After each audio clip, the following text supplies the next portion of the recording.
Shalom, selamat pagi. Hari ini, Sabtu 28 Maret tahun 2026, bacaan Alkitab terdapat pada Wahyu pasal 14 ayat 1-5, dan yang kedua, Yohanes pasal 17 ayat 11b sampai 26. Ayat Nats terdapat pada Mazmur pasal 80 ayat 19 berbunyi, "Biarkanlah kami hidup, maka kami akan menyerukan namamu." Dan yang kedua, Lukas pasal 17 ayat 15 berbunyi, "Seorang dari mereka atau orang kusta, ketika melihat bahwa ia telah sembuh, kembali sambil memuliakan Allah dengan suara nyaring." Renungan berjudul, "Dipulihkan untuk memuliakan Allah." Setiap orang pernah mengalami masa-masa sulit dalam hidupnya. Misalnya saat sakit penyakit melanda, adanya penderitaan, kelemahan, bahkan pergumulan lainnya. Maka di saat seperti itulah, setiap orang pasti membutuhkan pertolongan dan pemulihan. Inilah yang dialami dan diharapkan oleh bangsa Israel. Maka sang pemazmur mengatakan, "Biarkanlah kami hidup, maka kami akan menyerukan namamu." Ini merupakan seruan dan permohonan kepada Tuhan atas bangsa Israel, supaya mereka dipulihkan, karena mereka sedang mengalami penderitaan. Seperti digambarkan di ayat 5-7, ayat 13-17, pemazmur memohon kepada Allah untuk menghidupkan mereka, baik secara fisik maupun rohani. Sang pemazmur dan bangsa Israel mengakui bahwa hanya karena Tuhan dalam pertolongannya, mereka dihidupkan atau dipulihkan dari penderitaan yang mereka alami.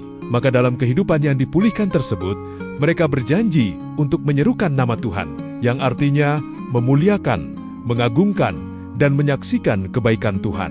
Hidup yang dipulihkan telah nyata dalam kehidupan orang kusta. Ada 10 orang kusta yang tentunya menderita secara fisik dan batin.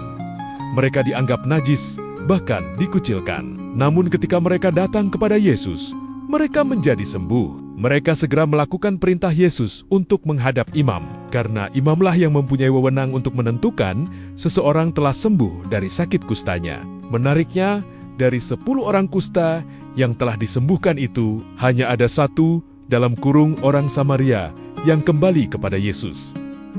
Yang dilakukannya ialah, ia memuliakan Allah dengan suara nyaring. Seorang yang kembali itu sadar bahwa ia tidak hanya disembuhkan, tetapi dipulihkan, dan ia mengucap syukur kepadanya. Bangsa Israel dan seorang kusta yang dipulihkan atau dihidupkan oleh Tuhan, maka atas pemulihan tersebut, mereka memuliakan Allah dan bersyukur. Marilah kita melihat kehidupan kita, betapa kita telah diberkati oleh Tuhan sedemikian rupa. Dalam segala kondisi kehidupan kita, Tuhan tetap setia menyertai dan memelihara kita. Maka perenungan bagi kita, sudahkah kita memuliakan Allah dan bersyukur kepadanya? Hidup yang dihidupkan oleh Tuhan akan selalu kembali kepada Tuhan dengan pujian dan syukur. Marilah kita senantiasa memuliakan dan bersyukur kepadanya. Amin. Doa, Tuhan, pulihkanlah kami, dan kiranya kami senantiasa memuliakan Engkau dan bersyukur kepadamu.